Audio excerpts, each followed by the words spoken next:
आप देख रहे हैं टुडे 24 टाइम्स न्यूज। इलाहाबाद संसदीय से निर्दलीय प्रत्याशी गीता रानी शर्मा इलेक्ट्रॉनिक मीडिया क्लब के नारद सभागार एक पत्रकार वार्ता की, जिसमें उन्होंने बताया कि जमुना पार्क में कई ऐसी समस्याएं हैं जिनको दूर करने के लिए उन्होंने चुनाव लड़ने का फैसला लिया। उसमें से मुख्य रूप से शंकरगढ़ और कोराव क्षेत्र में पानी की समस्या, साथ ही उन्होंने अपने मैनिफेस्टो को भी पत्रकारों के सामने पेश किया। उन्होंने उनमें 6 बिंदुओं पर कार्य करने का शपथ पत्र लोगों को दिया। उनका कहना है कि गौ माता के संरक्षण के लिए जन्म से ही वचनबद्ध हूँ और आजीवन गौर संरक्षण करती रहूंगी। गरीब परिवार के मेधावी छात्रों को जाति भेदभाव नहीं होने दूंगी और उनकी शिक्षा दीक्षा के लिए कार्य करूंगी। साथ उन्होंने आगे जोड़ा कि स्वर्ण समाज से आने वाले कुछ बच्चे छात्रवृत्ति से वंचित हो जाते हैं, इसके लिए भी वह अपनी आवाज बुलंद करेंगे। उन्होंने कहा कि भारतीय जनता पार्टी के प्रत्याशी नीरज त्रिपाठी को क्षेत्र की जनता जानती भी नहीं है। साथ ही उन्होंने अपनी सीधी टक्कर इंडिया गठबंधन के प्रत्याशी उज्ज्वल रमण सिंह से बताई। उन्होंने कहा कि उज्ज्वल रमण सिंह से भी जनता नाराज है, क्यों कि इससे पहले उनके पिताजी यहाँ का प्रतिनिधित्व करते थे और उन्होंने भी इस पर कोई काम नहीं किया, इसलिए जनता काफी नाराज है। इलाहाबाद संसदीय क्षेत्र से निर्दलीय प्रत्याशी गीता रानी शर्मा ने नाम लिए बगैर आरोप लगाया है कि कुछ लोगों ने उनके प्रस्तावकों को धमकाया था और उन्हें चुनाव लड़ने से भी रोका था। प्रयागराज से गगन सिंह की खास रिपोर्ट। बिजली भी दिलाऊंगी, तो उन्होंने सबसे डोर टू डोर मिली हूँ। मैं यहाँ सभी से डोर टू डोर मिली हूँ और मैं जिनके भी पास गई वो कहीं ना कहीं ये कह रहे थे कि यहाँ हम नया चेहरा देखना चाहते हैं। हम पुराने नेताओं से बहुत दुखी हैं, बहुत पीड़ित हैं।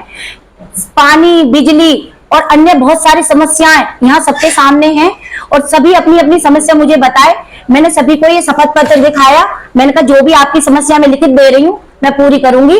तो यहाँ की जनता मुझसे बहुत सहमत और प्रभावित हुई है और सभी ने कहा है बेटी गीता रानी शर्मा को जिताना है बांसुरी चुनाव चिन्ह पे और विजयी बनाना है। आपकी लड़ाई किससे है? किस दल से आप फाइट? मेरी फाइट जो है यहाँ पर एक पुराने नेता हैं उज्ज्वल करके नाम है जिनका, उज्ज्वल रमण, तो उन्हीं से मेरी फाइट है और बाकी तो मुझे किसी से यहाँ फाइट दिखाई नहीं दे रही है।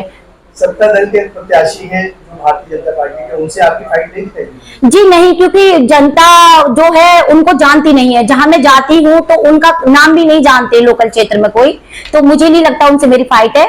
और मेरी फाइट जो है यहाँ एक नई मेरी तरह युवा नेता उनसे फाइट है मेरी, और उनमें भी मुझे जितना जनता का मैं देख रही हूँ जनता उनसे भी दुखी है क्योंकि उन्होंने भी कहीं किसी का भला नहीं किया। जनता उनसे भी परेशान है। सब कह रहे हैं कि ये बार बार मतलब राजा का बेटा राजा बना आ रहा है, आपके प्रयागराज में उस प्रथा को बदलना है तो आपके बेटी गीता रानी शर्मा को विजयी बनाना है।